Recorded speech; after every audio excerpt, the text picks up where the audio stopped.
जय शिव गोरक्ष। प्रिय श्रोताओं, आप सुन रहे हैं स्कंद पुराण और आज आप सुनेंगे स्कंद पुराण का भाग 75 तथा माहेश्वर खंड का भाग 74। श्रोताओं, आपने पिछले भाग में सुना कि किस प्रकार नारद मुनि ने अर्जुन को महिसागर संगम तीर्थ को गुप्त क्षेत्र बताया।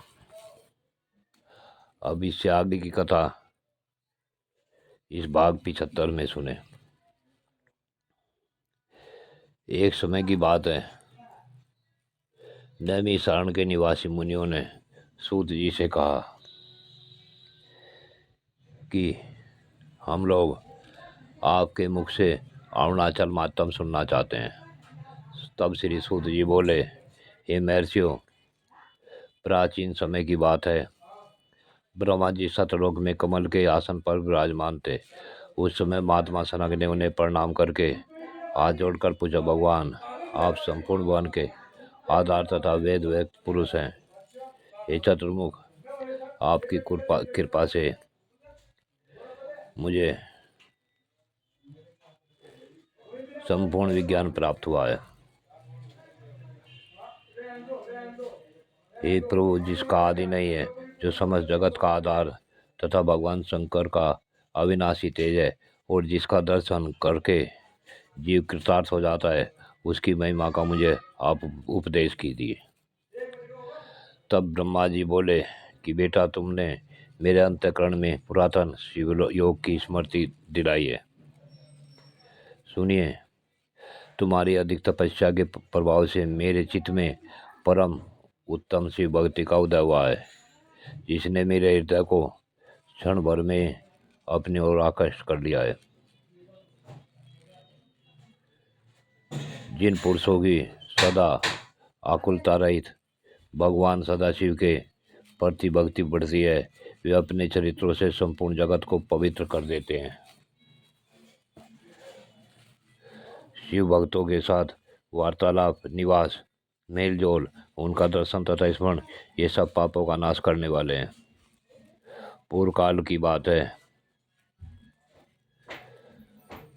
पाप राशियों को दूर करने वाला अविनाशी, करुणा से भरा हुआ और अद्भुत शैव तेज जिस प्रकार प्रकट हुआ, वह वृत्तांत सुनो।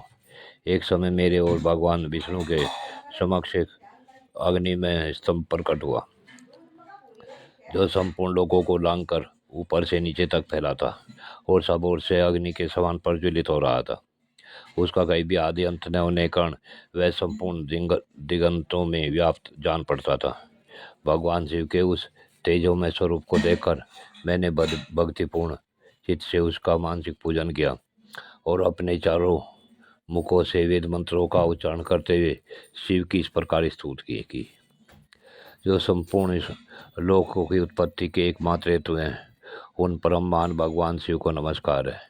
प्रभु, जिनसे सब कुछ प्रकाशित होता है, उन्हीं आपको सादर नमस्कार है। शंभु, आपका यह विश्वव्यापी तेज सब और प्रकाश फैला रहा है, किंतु जो लोग आपकी कृपा से वंचित है, ये इसका दर्शन नहीं कर पाते। अपने आप प्रकट हुआ यह निर्मल लिंग अध्यात्म दृष्टि से देखने योग्य है। यह भीतर और बाहर सर्वस्त्र विराजमान है। ईश महादेव, आप समस्त भुवनों में सबसे उत्कृष्ट है, अतः स्वयं ही कृपा करके मुझ पर प्रसन्न होइए। हे नाथ, आपके चरणों में पड़े हुए इस भक्त को अपेक्षित कार्यों में नियुक्त होने के लिए आज्ञा दीजिए। विनय पूर्वक यह निवेदन करके मैंने हाथ जोड़कर देव देवेश्वर भगवान को बारंबार प्रणाम किया और उन्हीं के समीप बैठ गया।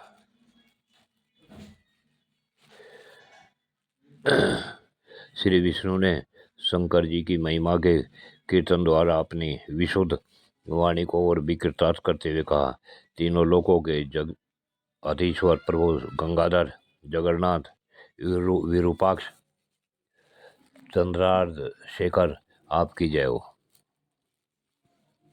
हे देव शंकर सर्वाधार, आप कृपा करके हमारे नेत्रों को आनंद प्रदान करने वाली अपनी दिव्य मूर्ति का दर्शन कराइए।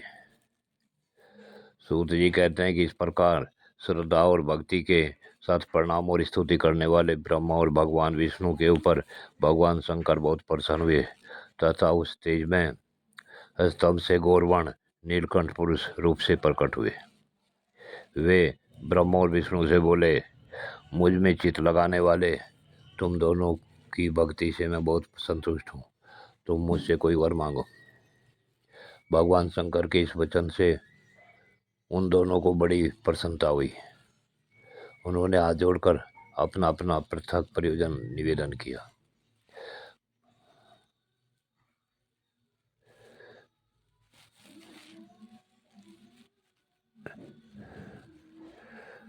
भगवान शिव का वैदिक मंत्रों से स्तवन करते हुए इस प्रकार का, भगवान आपके इस देव रूप को हम नमस्कार करते हैं।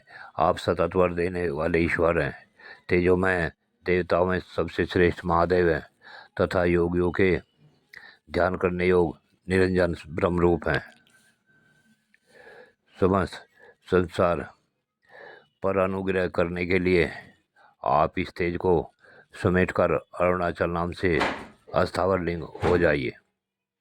जो मनुष्य आपके अरुणाचल नामक इस ज्योतिर्मय स्वरूप को भक्तिपूर्वक नमस्कार करेंगे वे देवताओं से भी अधिक सम्मानित होंगे। प्रिय श्रोताओं, यह कथा यहीं पूर्ण होती है। इससे आगे की कथा अगले भाग में। जय शिव गोरख।